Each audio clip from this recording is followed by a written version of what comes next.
Okay, I'm gonna make this intro super quick because the dogs are kind of crazy this morning and I'm afraid they're gonna start barking. But it is the start of RomComathon, and that is a readathon that I am hosting with Aoife and Michelle, and I'll have them linked down below, of course. But it is the beginning of the readathon, and we're just gonna read romances for a week, and I love it. I am trying to do 7 and 7, which is a thing that I used to try to do when I was doing Contemporary-a-thon, which was a readathon that was like held way back in the day. It was a really big, fun, week-long readathon, and we're trying to get the same energy here, because I know that Michelle and I both did Contemporary-a-thon. I don't know that Aoife ever did, but Michelle and I did. So that's the plan. I'm gonna try to read 7 romances. There are 7 prompts. There's also some self-care prompts. I don't know how strict I'm gonna stick to these. I don't know if I'm gonna go out of my way to do them, but it's Valentine's week, so it's gonna be a lot of fun. We're vibing, we're here for it.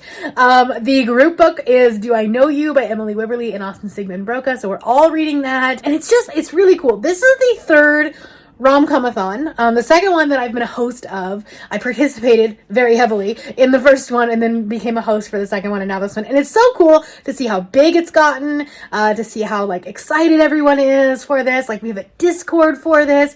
We have a lot of things happening. I kind of want to do merch. It's not going to happen this time, obviously. But we might have merch for our summer round, which will be cool. Anyway, stay tuned for that. It's just it's exciting to see people all excited to read romances over Valentine's. We're running it at the same time as 72 Hours in the Haunted House, which is really funny because it's the juxtaposition of the two, horror and romance. I don't know how we'll tie all that in. I don't know. I'm not actually participating in 72 Hours, but yeah. So anyways, I need to keep this short because the dogs are going to start barking because Derek just got home. We're just going to roll with it, okay? We're going to read 7 books in 7 days. All right, here we go.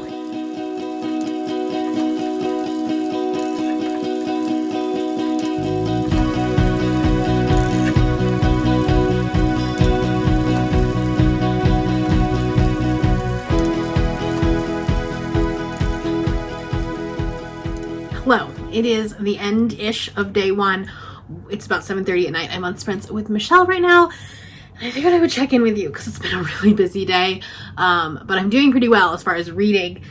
Today definitely was a Monday at work, and so I didn't get a chance to vlog at all. I ended up having to start the day by getting my car towed to the dealership because it needs a lot of work. And we thought we got it fixed, and we did not. So that's fun. So I have a rental car right now. Love that for me. But I did manage to finish The Worst Best Man by Mia Sosa. So this is book 1 of 7. And we're not done with day 1. So that's good. This I'm giving 5 stars. I loved this. It also had a lot of the Brazilian culture, Brazilian food. It also has a lot of conversations about Carnival, which is one of the biggest events that happens in Brazil. I think it takes place in Rio, or at least it was taking place in Rio in this one. It's actually happening in the next couple of weeks, so that's kind of cool. But yeah, it also has a Brazilian who is getting married in this book, and so there's a lot of Brazilian wedding culture and stuff like that in this, and that was just really, really cool. It also made me want to go to a Brazilian restaurant, so that's cool. That's neither here nor there. I'm giving this 5 stars. Mia Sosa has absolutely become an auto-buy author for me. I actually found out that she has 2 indie trilogies. I think I knew this already because I had done some research when I was doing the authors I want to read more from. But I actually read the synopsis of them. They sound really good. I'm going to check and see if they're on KU because that would be fantastic. We're not going to derail this week, but maybe next month. Who knows? Now I'm also reading Catch by Chris Bryant, and this is very middle of the road right now. And this is a second chance sapphic romance. And I think one of the things that I'm really not liking about second chance romances in general, especially when it's 10, 15 years apart, is that they were lovers, whatever. It was their first love in high school. And it's one of those things about characters that get together in high school. They're not going to be together as adults. They're not going to be the same people 15 years later. And so the likelihood of them being soulmates, or the likelihood of them being together, or even working together, being compatible, is pretty slim. And so it's just one of those things that they're still caught up on each other even after 15 years. And I don't even remember who I liked or whatever in high school. I didn't have a high school boyfriend, so maybe like it's just me. I don't know, because I wasn't actually like in love in high school. But like I can tell you that I do not have those same feelings for the college boyfriend that I had. Like what? I don't know. It feels like it's a bit much. And then like when the book starts, the two love interests of the book both have their individual partners, and they've gotten rid of one partner, and it was really lazy the way that it was done. She didn't need to be there to begin. Like the main character could have just been single and we would have had the same storyline so far. Like the ex-girlfriend is not doing anything to push or further the character's story arc. That's what I got right now. It's sitting at a very middle of the road book, but I'm gonna check in with you later. I don't know that I'll finish it tonight. I'm at 51%, so I don't know that I will finish it tonight. If I do, I'll finish it in bed, and so I'll talk to you probably tomorrow. Hello everybody, happy Tuesday, happy Valentine's Day. I thought I would get a novella out of the way. I thought that I would read Your Dad Will Do by Katie Robert, and I was like, I'm gonna listen to it at work. That was a bad choice. That is just 100% smut. That book is pure smut. There's no plot, just smut. Good smut. Holy crap, good smut. But all smut. So, anyways, not quite done with it yet, because I could, like, literally I was getting embarrassed listening to it. I was like, my AirPods better not go out on me. Better not happen. I'm like a little flustered. I was listening to it on the way home as well. So I've got like 30 minutes left of it. And yeah, I'm gonna go run into Target, get a couple of things. We're gonna make fondue tonight. We don't go out for Valentine's Day. I think I talked about this already, but like we don't go out. So we're gonna go get fondue and probably play video games tonight. That's gonna be our Valentine's. So anyways, I look very yellow in this, and I think it's just the sun.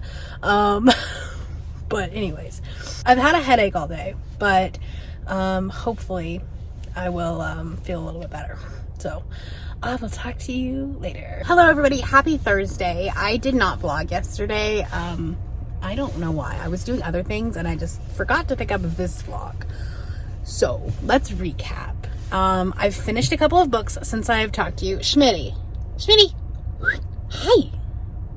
We're about to drop him off at play school for the afternoon, so he can get some socializing in. I thought I would, because I'm a little bit early, so I figured I would, talk to you. So I finished a couple of books. I did finish Your Dad Will Do. I'm actually gonna give it 3.5 stars. It was good. Like, the smut was really good, but there was zero plot, and so for me, like, plot is 20% of the score or the rating system, and so it doesn't work if 20% of the book doesn't exist. So like, it couldn't have had a higher rating than 3.5 stars, but I do think it was good. I will continue on in the series. It's just a fun little novella series. And then yesterday I finally finished Catch, and I'm giving that one 2 stars. That one was not good. There was like a lot of football inaccuracies, and I talked about this on Sprints last night, but there were a lot of football inaccuracies, and so like, for someone who says that like they're a huge football fan, for them to not, just the simplest of things just didn't make any sense. And then like, the character was like, both characters, like I said, were in relationships prior to this book starting, and then we just kind of like wrote them off. So like, there wasn't any cheating involved in the part of our 2 main characters, but the way that the other partners were written off was just absolutely wild and just really lazy. Very lazy. So I didn't love it. By the end of it, it was so frustrating. There was also only one smut scene in the entire thing, except for the flashback scenes when I was reading about 2 high schoolers making out and like doing stuff, and that felt weird. The whole thing, it had very much a vibe of the Every Summer After that I read, where every other chapter was in the past, and so half of the book was a YA novel, which I don't like. I think we'll just move on from that. We'll just pretend that didn't happen.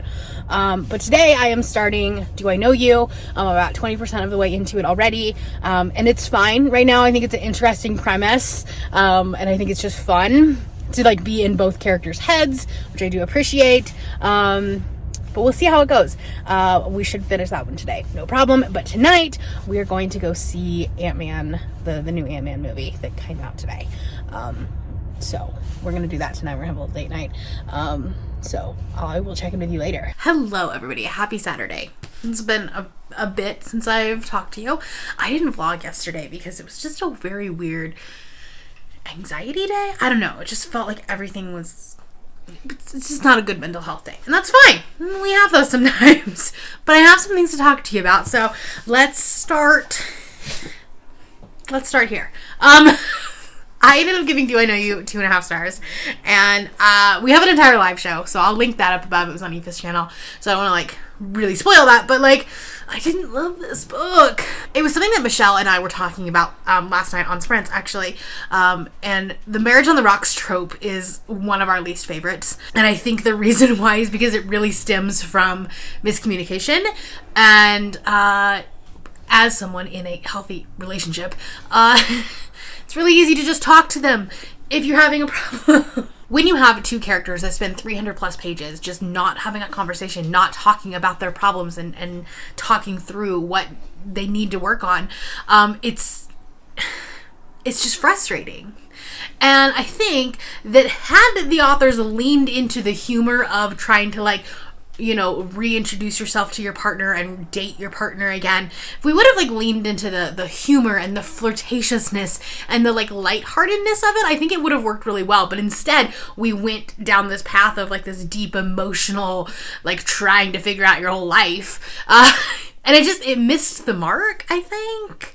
There was also issues with the reason why her and her sister were estranged was just such a dumb, childish reason, and no self-respecting adult in a professional career or a professional life would have thought that immediately. I know that Aoife really liked it, and I do think that there were some people that also liked it that were doing RomComathon, so I'm really glad it worked for some people, but it did not work for me. So I finished that up yesterday morning, and then yesterday on Sprints I decided to start Sorry Bro by Talene Viscuni, and I'm not loving this one either. And it's just I'm struggling right now because we haven't had a great start. We had a great start to RomComathon, but then it's progressively gotten worse. We had a 3.5 and then a 2 and then a 2.5.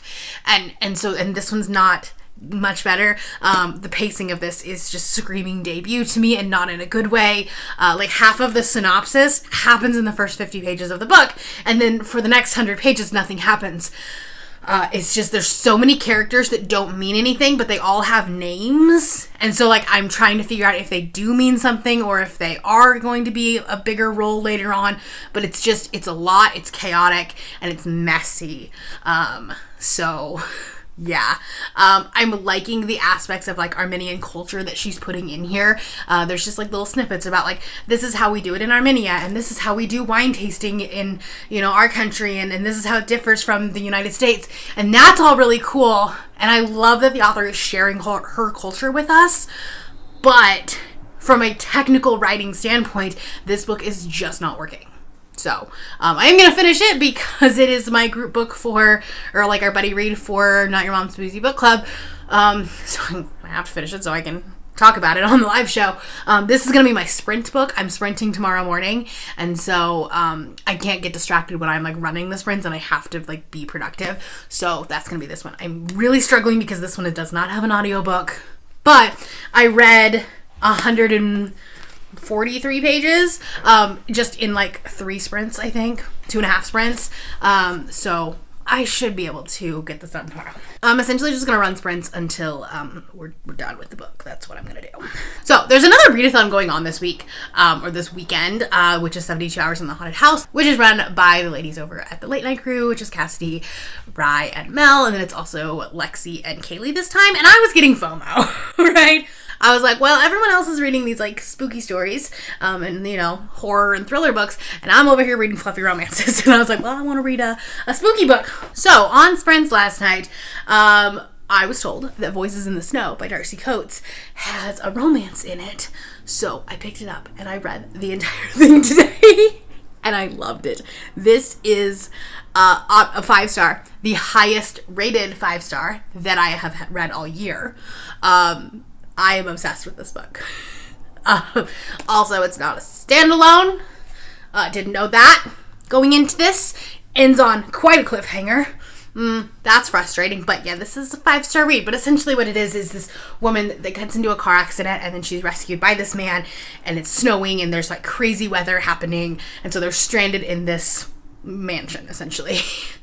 And then there's like weird things that are happening. She doesn't think she's alone. She sees someone like out of the corner of her eye. And so then she's like, well, are the ghosts here? Blah, blah, blah. And then it kind of goes into like this dystopian like vibe to it. Got a little bit of sci-fi in it. It's intense. And I know, like, I was looking at a lot of the reviews and a lot of them are like, well, I didn't really like the ending, but like most of it was really good. I'm obsessed with the ending. I loved it, and very excited to pick up the next books in the series. We'll be doing that soon. So, who needs a TBR, right? So I finished that. That actually puts me at 5 books finished, which still technically means that I'm a book behind if I want to stick with the 7 and 7. I will finish this one tomorrow, and we're doing sprints most of the day because I'm running sprints and then Michelle's running sprints. So like I should be able to finish this. And then I was like, okay, I need one more book. And The Fastest Way to Fall was originally on my TBR for Friends to Lovers, and I don't have the audiobook for that. It used to be on script, and now it isn't. And so I have Friends to Lovers and Hate to Love left. And I actually recently picked up Read Between the Lines by Rachel Lacey, and this is a sapphic hate to love about a bookstore owner and an author, and like they for some reason hate each other, but then at the same time they are also like pen pals, but they don't know that it's the same person, essentially. So kind of like a You've Got Mail situation. So this one is on script, so I think I might pick this one up tonight. The Late Night Crew is doing a bunch of sprints until super late tonight, so I might hang out there and see what happens. So that's gonna be my next one, and then tomorrow, if I can, I think like technically this one is also a Friends to Lovers. So we can fit all of the prompts. We're just kind of doubling up at this point because obviously Voices in the Snow doesn't like fit any prompts. It was just, I needed a little bit of a break from the fluffy romances. I've been reading so much, both for RomComathon, and then last week I read all of the Romance Book Club. I have a lot of romance on my TBR for next week, so I needed a little bit of a break. So that's where the horror came in. Now we can get back to the fluffy stuff. And yeah, anyways, I've been talking for way too long, so I'm gonna get out of here and I'll talk to you tomorrow. Hello, happy Sunday. It's the last day of RomComathon, and I've officially finished 6 books, which is fantastic. I'm on sprints right now. I needed to film a video, but other than that, I'm gonna continue reading. I'm gonna read as much as possible. I am reading Sorry Bro. I'm gonna try to finish this one as much as possible. And then if I have to go into tonight, that's also okay. And then I did finish Read Between the Lines this morning, and I don't know what I'm going to give this, because I don't think that it did anything, like, fantastic. I think it was very formulaic, very, like, predictable in its way, and it didn't do anything fantastic, but it also didn't do anything terrible, and it was a good time, and it was enjoyable. So I'll need to run it through my, like, rubric and see. I'm thinking like 3.5 or 4 stars. So I enjoyed it. I will continue on with the series. I think there's a second one in this, like, is it a duology or it's just a continuing series? I'm not sure. But I will continue on with it, and I'm glad I picked it up, even though it was like super random that I did. I am gonna go for a walk this afternoon because the dogs are a little bit crazy and I just need them to like get really tired. So might grab an audiobook. I don't know if it'll be a RomComathon book though, because this is the last book that I have on my TBR, and this one doesn't have an audiobook, so we will see. But with that, let's get back into the sprints. I think I have a little over 15 minutes left in this sprint, so I'm gonna try to get some reading done. There was no serendipitous shower while showering. Bummer. Oh. Did you finish it? No, but I figured it out. Oh, okay. What do you mean you figured it out? This is a NaNoWriMo novel. It does feel like one. It's not, but it feels like it, because it really feels like she's trying to hit a word count. There's literally a sentence that says, putting a crystal in a cross feels both irreverent and reverent at the same time. That should be blasphemous. It should be reverent and blasphemous at the same time.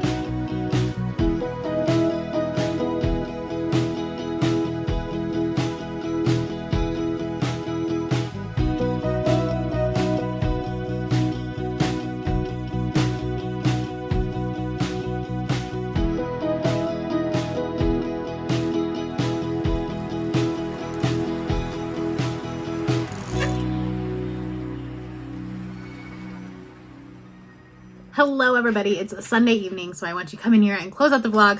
We just finished up our closing sprints and had a good time, although we did end on a very sour note. But before we get to that, I'm going to talk about just a quick recap of all of the books that I read. I officially did 7 and 7, which is fantastic. I started out really strong with The Worst Best Man by Mia Sosa. I gave this one 5 stars. Mia Sosa is definitely an auto-buy author for me now, and I cannot wait to see what she comes out with next. I'm also very excited to pick up her indie series, although they're not on KU, so that's frustrating. So I'll have to find them somewhere. And then I finished Your Dad Will Do, I think was the next book that I finished, by Katie Robert. Gave this one 3.5 stars. It's 100% smut and 0% blood. But it was a good time, and I will continue on with the series.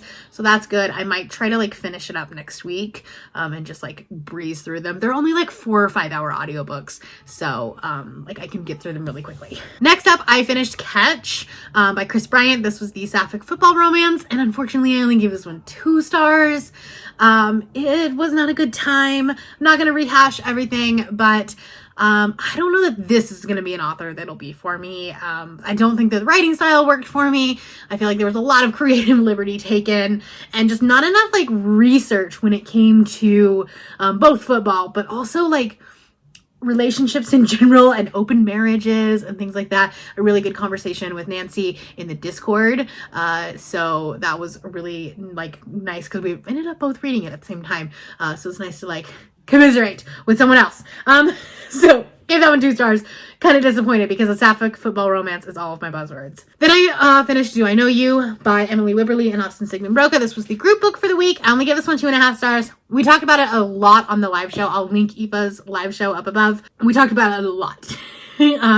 This is Marriage in the Rocks tropes, which is not my favorite, but I had a lot of hope for it. I liked their previous book, The Roughest Draft, but this one, like, it should have leaned into like being really funny and really humorous, and like you're dating your partner again and you're getting to know your partner again. And that could have been really funny, but instead we talked about this like really serious topics and really like hard, heavy hitting issues. And then there was just some very childish decision making by certain characters. Then we got to Friday night. We were both rom-commed out. Michelle and I were both, and we needed some horror, some dark spooky, so we picked up Voices in the Snow, and I gave this 5 stars. I loved this book so much. I immediately picked up the rest in the series. I want to read so many other things from Darcy Coates. So very excited about this, and I will be continuing on in the series. Then I did not talk about this one very much, but this was Read Between the Lines. I finished this one up this morning, and this is a like sapphic hate to love romance with a like you've got mail trope. So we have the real estate investor or something that owns the property that the other character has her bookstore on, has had it in for 30 years. And the real estate investor says like, hey, you're not like, we're demoing your building, so you can't be here anymore. But then at the same time, this like you've got mail trope added to it is that banker is also a author or like a romance author, and they've been having this like Twitter friendship / flirting thing. It's a whole thing. It was a lot of fun. Like this book did not do anything special, did not do anything fantastic or out of the box, but it was fun and it was enjoyable and it was, you know, just a good time to read. And then tonight happened and I finally finished Sorry Bro. I have talked about this one a little bit as far as like what some of the problems were. And they didn't get any better. They did not get any better. The writing style, it just did not work for me. But beyond that, there was just some serious problematic things going on with the characters, with the depiction of characters. There was a lot of biphobia in this book. It was a lot of like, I don't know, the main character was just so messy and it just made bisexuals look messy. It was a whole thing. I talked about it on Sprints quite a bit tonight.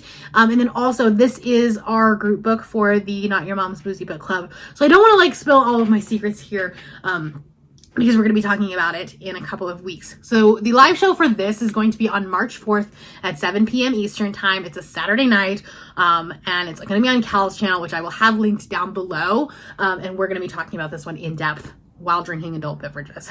I highly encourage you to come and listen to it. It's gonna be a good time. Whether or not you've read this book, I feel like a lot of people like vicariously read it with me because I read this book on sprints this week, like exclusively on sprints. So I feel like people have heard my rants. They've commiserated with me. So I look forward to that live show. It's going to be a lot of fun. But with that, 7 and 7, if you count my horror book, which I am counting. So I got 7 books in 7 days, and they were like 6 full-length novels and 1 novella, because the Katie Robert one was a novella. But with that being said, that's all I have for you today. Let me know down in the comments below if you participated in RomComathon, what your favorite book of the week was, and if you didn't, tell me what you read this week anyways. That is all I have for you today. If you are new here and you have not yet subscribed, there's a little red button that you can do so down below the video. If you'd like to hang out with me more, the links to my Instagram, Goodreads, Twitter, and my Patreon are linked in the description below. Thank you for watching, and I will see you next time. Bye!